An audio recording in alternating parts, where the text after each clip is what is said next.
Salut tout le monde et bienvenue dans une nouvelle vidéo et je refais une recommandation livre. J'en avais fait une il y a 1 an et demi pendant l'année de Master 1 sur ce que j'avais utilisé pour réviser le concours en Master 1, sauf que c'était le concours version 2021 et que depuis il y a eu une réforme, quelques épreuves ont changé, toute la partie didactique est passée à l'oral, toute la partie notionnelle est restée que à l'écrit, l'option qu'on avait à choisir est passée à l'écrit sans devoir forcément dire à l'avance laquelle on va choisir, donc on peut, si on est un peu timbré, réviser les 3 options art, histoire, géo, EMC, sciences en même temps pour pouvoir prendre le sujet qui nous inspire le plus le moment venu au concours, même si c'est vraiment quelque chose que je recommande pas. J'ai entre-temps fini mon master, racheté des livres, obtenu le concours cette année et changé d'opinion sur certains. Donc auparavant j'avais beaucoup travaillé avec les objectifs CRPE, que j'aimais beaucoup, j'aimais bien le format, j'aimais bien le contenu, etc. Je ne les ai quasiment pas du tout utilisé en Master 2. Pour tout ce qui est notionnel français, j'avais des très bons cours à l'INSPE, donc j'ai préféré garder mes fiches que j'avais déjà fait en Master 1, compléter avec quelques autres choses sur internet et travailler avec le gréviste de l'enseignant.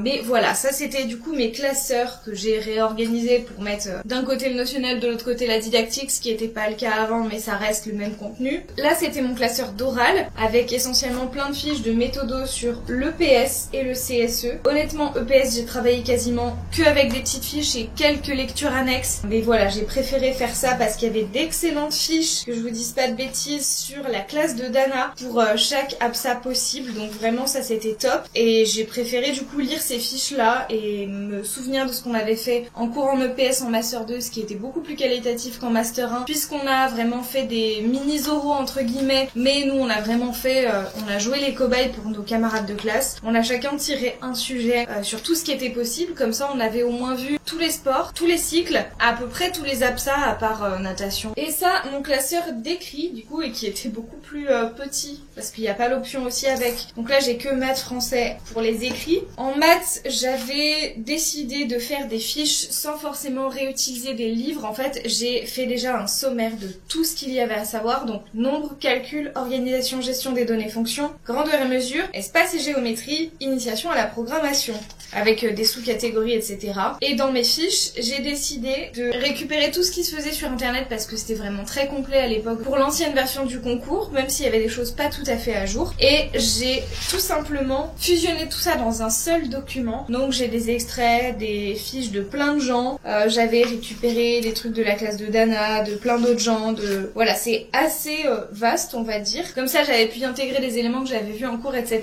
Donc tout ce qui est vraiment maths, français, notionnel, didactique pure, j'ai beaucoup travaillé sur fiches trouvées sur internet et non pas du coup sur des livres. Pendant la révision des oraux, j'ai quand même emprunté quelques livres maths français que pour les oraux pour lire des sujets précis, parce que souvent ils donnent des pistes de sujets qui peuvent tomber, des exemples de questions, etc. Donc c'était ça qui m'intéressait plutôt, mais honnêtement ça valait pas le coup de les acheter, plus juste de les emprunter. Conseil, empruntez vos livres quand même pas mal à l'avance. Si possible, moi je vous conseille d'emprunter les livres ou même de les réserver à votre BU la veille des résultats pour les oraux, parce que mettons vous n'ayez pas les oraux, enfin vous n'y allez pas, tant pis, vous aurez emprunté les livres, vous êtes libre de ne pas aller les chercher et de les rendre. Mais si le jour même vous savez que vous allez aux oraux, bah tout le monde va être dans le même bateau, tout le monde va vous se dire ah bah en fait on a besoin de livres.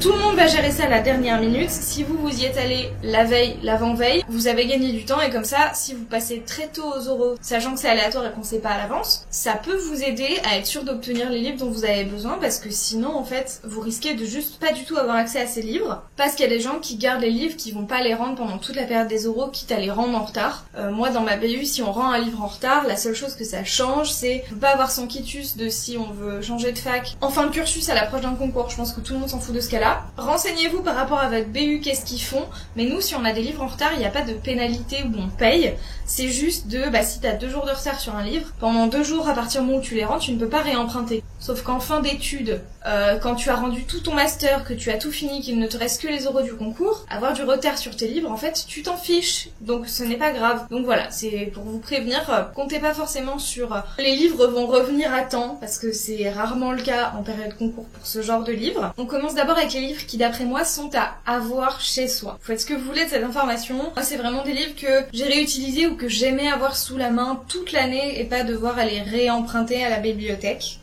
Un livre assez vieux, que j'ai depuis un moment plutôt, pas assez vieux, puisqu'il est de 2020-2021, c'est Le système éducatif français aujourd'hui, un état des lieux de Jean-Louis Auduc. Tout simplement parce que c'est un petit livre qui, pour une culture personnelle, je trouve, est intéressant à avoir chez soi, à garder. Il regroupe plein de domaines sur l'ensemble du système éducatif, pas que de la primaire, et il y a beaucoup de thèmes de connaissances du système éducatif qui sont à l'intérieur. Par exemple, bon, tout ce qui est administration, c'est aussi des choses qu'on a vues en cours. Tout ce qui est établissement, donc il y a quelques pages sur l'école primaire spécifiquement, mais aussi le collège et le lycée, ça peut être intéressant de se renseigner et de voir aussi le reste. Il y a tout ce qui va être les acteurs dans les établissements scolaires, autour des établissements, tout ce qui va être organisation de l'enseignement, partenaires, principes généraux de l'école, école maternelle, programme de l'élémentaire, organisation du temps scolaire. Il y a un chapitre sur l'enseignement en évolution, donc tout ce qui va être recherche en pédagogie, du côté européen à l'international, donc c'est quand même intéressant. Et il y a toutes les valeurs fondamentales, tout ce qui va être laïcité, égalité des chances,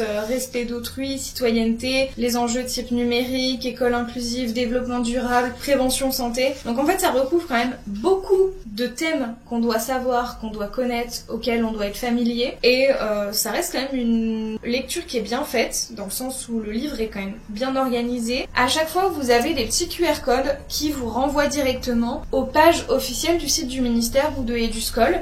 Donc comme ça vous permet d'avoir sous la main aussi les articles de loi, etc. Et je vous le recommande parce qu'en lecture annexe, ça peut étayer un cours qu'on vous a donné. Pour faire un dossier, c'était utile parfois de temps en temps de me référer à ce livre. Pour gagner en culture, il y a plein de dates et un peu d'historique de l'éducation, donc très intéressant. Un truc qui est à avoir, et vraiment j'en parle, mais ça me semble évident, c'est un Becherel, hein, on est bien d'accord, très clairement. On s'est emmerdé à l'avoir à l'école pour avoir les conjugaisons. Je trouve logique, très clairement, de l'avoir à la maison. On va pas passer 1000 ans sur un Becherel. Chose importante pour moi aussi, c'est le grévisme de l'enseignant, parce que pour le coup c'est un livre que vous allez garder même après le concours et dans votre carrière, à avoir dans sa classe. Si on est en cycle 2-3, c'est toujours sympa. Et c'est aussi un truc à lire vraiment pour si vos cours de français par exemple, en INSPE ou ailleurs, ou si vous êtes en prépa ou peu importe, ou vous préparez seul, le grévisme, il y a tout dedans pour la partie notionnelle entre guillemets, conjugaison, grammaire, analyse de phrases, etc. Donc vraiment c'est quand même top. Il y a des fiches aussi à la fin sur les figures de mots, les figures de style, etc. Donc vraiment le grévisme de l'enseignant, très sympa à avoir. Éventuellement, je vous recommanderais d'acheter le grévisme, il est un exercice. Moi je ne l'ai pas fait. Je l'ai juste emprunté à la bibliothèque, moralité. J'ai pas eu une note folle en français, j'ai pas fait suffisamment d'entraînement notionnel même si j'ai eu le concours. Ça m'aurait servi d'avoir le 1001 exercice plutôt que de l'emprunter, de savoir que je vais devoir le rendre et du coup de pas forcément m'y impliquer à fond. Chose à avoir entre guillemets, c'est tout ce qui est Eduscol. Il y a plein de ressources et de choses à lire sur Eduscol. Connaître les textes officiels, c'est la base et vous allez pouvoir vous y référer à l'oral par exemple, dire d'après tel texte, d'après les socles communs, d'après les programmes de tel cycle, telle année. Donc c'est quand même important d'être familier de ces textes, d'autant que vous aurez des extraits pour les oraux si vous n'avez pas à relire les 4 pages parce que vous les connaissez. C'est quand même sympa, hein, très clairement. Mais c'est aussi plein de ressources qui peuvent être à destination des parents et de comprendre comment l'école et les parents ça s'articule. Quelques textes, je vous mets les liens en description à lire. Il y a tout ce qui est sur la mallette des parents. Il y a un site qui s'appelle la mallette des parents, qui a plein de ressources qui sont intéressantes à lire aussi pour votre culture et comprendre et voilà. Et en termes de textes vraiment de loi, il y a tout ce qui va être pour l'EPS, l'encadrement des APSA, les sorties scolaires, l'encadrement de l'éducation à la santé et l'encadrement sur de la natation. Et enfin, autre livre que je vous conseille d'acheter, honnêtement, pour ce qui est de l'anglais, c'est une option. Très clairement, je vous conseille de la prendre parce que ce n'est que des points bonus. Et clairement, moi je suis pas une hyper forte en anglais, je me débrouille, c'est assez fluide. Je suis plutôt à l'aise à l'oral de manière générale, que ce soit dans ma langue ou en anglais, peu importe, même si j'ai pas un anglais parfait, que des fois je fais des fautes de grammaire, de conjugaison, d'inattention, peu importe. Ils m'ont quand même mis 20 parce que j'ai fait l'effort de venir, j'ai pris une option, j'avais quand même taffé, je pense que ça se voyait. Et à l'issue de l'entretien, ça se sentait que j'étais plus ou moins à l'aise en fait. Et ils ont envie de donner des points à des gens qui font l'effort et qui sont volontaires. Donc même si vous êtes moyen, vous pouvez vous retrouver quand même une bonne note. Donc c'est quand même pas rien. Et quand vous comptez sur le total des points au final, même un demi-point, 2 points en plus, c'est énorme sur un classement au concours. Donc je vous recommande clairement de prendre anglais l'anglais, d'autant qu'il faudra l'enseigner. Donc voilà, ça reste quand même une façon aussi de juger de votre motivation. J'avais pris le 2022-2023, vu qu'il n'y en avait pas avant, qui est de chez Vuibert. Honnêtement, il était sympa, mais je ne l'ai pas lu en entier. Je pense que je vais le garder en fait pour le moment. Non pas pour la partie préparation à l'épreuve, mais pour tout ce qui va être vraiment notion d'anglais, exprimer le passé, present perfect, les verbes irréguliers, etc. Les questions, les hypothèses.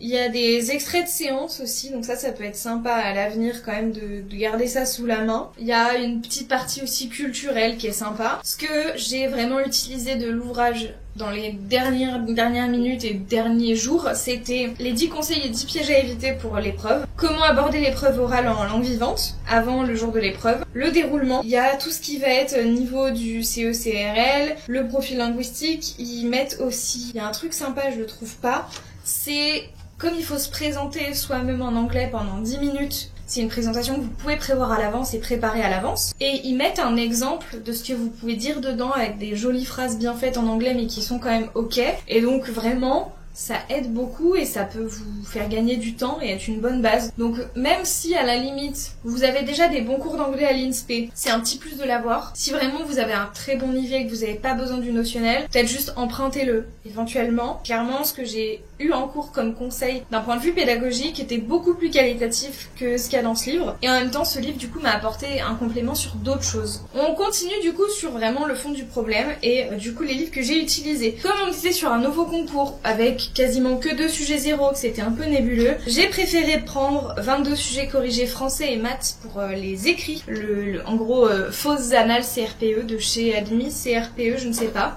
Ils en ont fait un nouveau qui écrit le nouveau concours 2023. Je pense que la seule différence c'est qu'ils ont inclus les sujets du concours 2022. Sauf que les sujets du concours 2022, vous pouvez les trouver sur internet. Donc si vous trouvez la version 2022 ou 2023, c'est pas très grave, vraiment ça changera rien à votre vie. Je vous conseille pas de prendre les annales des précédentes années de l'ancien concours parce que finalement c'est quand même assez différent. Pour la partie maths français notionnel, bon ça reste un peu la même chose, mais toutes ces annales vous les trouvez en ligne en fait, il n'y a pas forcément besoin de les corriger à mon sens. Est-ce qu'il y a vraiment besoin d'acheter un livre pour ça? Non, alors que là c'était vraiment un contenu entre guillemets nouveau puisque c'est vraiment l'éditeur qui s'est embêté à imaginer des nouveaux sujets pour que nous on puisse s'entraîner. Sachant qu'en maths, je tiens à le préciser parce qu'on avait le doute à force de voir des annales comme ça, ils ont quasiment jamais mis d'annales sur les exercices sur Scratch de programmation alors que systématiquement, et c'est toujours le cas, il y a toujours des exercices de programmation dans le concours. Voilà, donc ne pensez pas que juste il y en a pas dans les annales, ça ne tombera pas, c'est faux. Ensuite, moi j'ai pris option sciences, pas de surprise, je viens de filière scientifique donc voilà, quand on a fait 2 années de fac en bio ça sert à rien de partir dans art ou histoire géo ou je ne sais quoi, autant se servir des connaissances qu'on a déjà. Donc j'ai pris le sciences et technologies de chez Hatier. C'est très rare parce que d'habitude j'ai horreur des Hatier parce qu'ils reprennent de zéro ou vraiment c'est très abordable en fait comme contenu et du coup quand on a déjà des connaissances ça peut vite être un peu ennuyant voire trop d'informations en fait par rapport à ce qu'on veut lire nous. Sauf que je les ai achetés en tout début d'année. En début d'année il n'y avait pas encore beaucoup d'éditeurs qui avaient sorti les livres options. Donc je ne sais pas du tout à quoi ressemblent les autres éditeurs. Honnêtement, celui-ci était bien, il était abordable, il était chouette. On a de la couleur, plein de petits tableaux récapitulatifs. Honnêtement, il était sympa, il était quand même plutôt bien organisé, il couvrait à peu près tout le programme. La seule chose qui moi me manquait en termes de connaissances, pas dans ce livre mais en général pour le concours, c'était plutôt la partie objet technique physique qui était quand même sympa. J'ai quand même appris des choses avec ce livre, ou du moins ça m'a remis en tête des choses, donc c'était intéressant. Et voilà, je le recommande d'autant que je viens de voir sur les réseaux trophiques qu'il y a des schémas que moi j'ai retrouvés dans des livres de classe que j'ai utilisés en CE1. Donc peut-être qu'il y a pas mal de schémas aussi que les élèves seront familiers de ces schémas-là, donc c'est quand même sympa d'acquérir des connaissances avec des choses qu'on risque vraiment de revoir et de réutiliser. Donc ensuite on passe aux livres qui d'après moi sont surtout à emprunter, soit de plus ou moins longue durée, soit il y en a 2 pour lesquels je vous conseille de les acheter si vraiment vous avez besoin. Ça va être la grammaire sans complexe et les maths sans complexe. Les 2 sont, il me semble, de chez Hatier.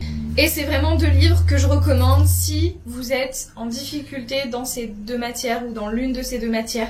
Si vraiment vous avez un retard en maths, avant même de commencer le master, avant même de commencer à faire des fiches pour le concours ou quoi, reprenez les bases, c'est ce qui ne pardonne pas. Tout le notionnel est à l'écrit, donc ça va être un palier à franchir. C'est inévitable et vous pourrez pas faire l'impasse dessus, et mieux vaut commencer l'année de master et la préparation au concours sans avoir des manques et des lacunes comme ça. Gérer ce problème-là, même s'il y a besoin d'un prof particulier ou autre, c'est toujours utile. Ensuite, les autres livres qui vraiment pour le coup sont à emprunter pour moi, c'est tous les CRPE admission de chez Studirama qui se présentent comme ceci, c'est des petits livres verts. Il y a l'édition 2022, il y a les précédentes éditions, et pour le coup je vous conseillerais si possible dans l'année, dans les 2 années de master, de tous les lire. Et de vous faire des petites notes ou des fiches de choses intéressantes, parce que je croyais et j'ai voulu vérifier qu'avec la nouvelle version 2022, ils avaient repris ce qu'ils avaient mis dans les précédents livres, les mêmes questions, etc. et qu'ils avaient juste rebrandé le livre. Non, il y a vraiment du contenu nouveau, je trouve, qui est intéressant. Donc c'est intéressant et logique à mon sens de lire et les éditions 2022 d'un même thème et les éditions 2021. Par exemple, sur la sécurité, les types de questions, ça va être dans le cadre du plan Vigipirate. Des parents demandent que vous organisiez la sécurité aux abords de l'école. Que répondez-vous? Et c'est à vous de savoir si c'est votre rôle ou pas aux abords de l'école, si ça dépend de la mairie, est-ce que c'est votre rôle ou pas? Qu'est-ce que vous répondez aux parents concrètement? La rentrée 2021 a eu lieu dans le contexte particulier de la pandémie. Pouvez-vous préciser ce que le contexte sanitaire impose et quelles sont les conditions d'accueil liées à la Covid? Des choses qu'il faut savoir. Dans la cour de récréation, plusieurs aires de jeu sont implantées. Comment assurez-vous la sécurité de ces lieux? Définissez ce qu'est la sécurité pour vous. Des questions qu'effectivement le jury peut poser et qui semblent un peu étranges, et pourtant c'est des questions qui sont logiques, qui seront utiles dans le métier, des choses qui vont vraiment arriver. Les parents qui posent des questions cheloues, il y en a partout. Mais vous allez vite vous rendre compte que la plupart des gens ne savent pas ce que représente ce métier, n'ont aucune idée de ce que ça implique en termes de responsabilité civile, juridique, peu importe vraiment. Les gens ne savent pas ce que c'est que ce métier, les gens ne savent pas que quand on est en vacances, en fait, on n'est pas vraiment en vacances, c'est juste un moment où on peut répartir notre charge de travail un peu comme on veut, prendre des vacances par moment, mais que c'est pas tout ce temps effectif-là qui est des vacances. Les gens ne savent pas. Et vous allez vous rendre compte par les questions qu'ils vont vous poser. Donc il y a aussi, sinon, 200 questions d'EPS, 200 questions sur l'enseignement de l'EPS à l'école en primaire, la version 2022.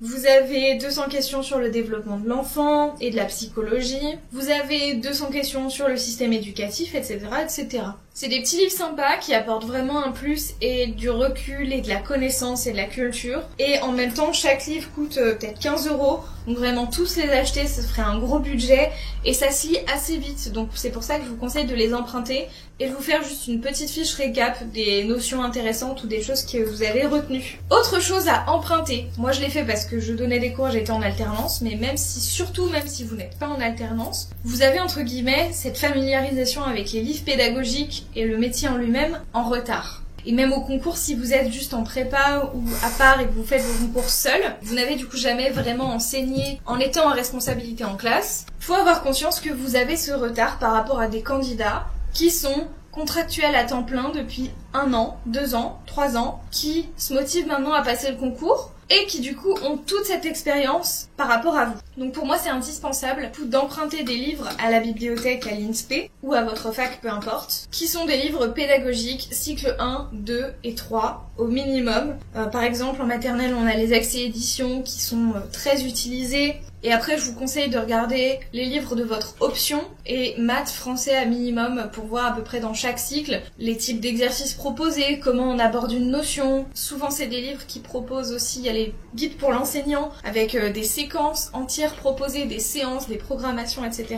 Donc, ça permet de vous familiariser, de voir des exemples de choses qui sont vraiment données aux élèves. Après, faut pas croire que les livres sont magiques et parfaits, il y a plein d'erreurs et nous, on vous conseille toujours d'avoir une prise de recul par rapport à ce qu'on trouve tout près dans les livres, mais ça peut rester une base quand même sympa. Et enfin, je finis quand même avec les livres à éviter d'après moi. J'ai fait l'erreur une fois quand j'ai commencé à me dire je veux passer le CRPE, à prendre un livre et parce que ça m'intéressait, que c'était encore loin le concours et que j'étais en L3, en tout début de licence 3, j'ai voulu acheter le CRPE pour les nuls tout en un, que je n'ai quasiment jamais ouvert. Et comme en plus le concours a changé, il est quand même assez obsolète. Donc vraiment, c'est des concours, tout ce qui est tout en un comme livre avec toutes les matières, je vous les conseille pas parce que s'ils sont tout en un, clairement vous vous doutez bien que si le livre de maths tout seul il fait ça d'épaisseur et que le livre tout en un il fait ça, c'est clairement qu'il y a des notions qui ont dû passer à la trappe dans chaque matière, il y a plein d'impasses qui ont été faites et vous pouvez pas clairement vous préparer décemment comme ça, en faisant plein d'impasses sans savoir les choix qui ont été faits pour cet ouvrage.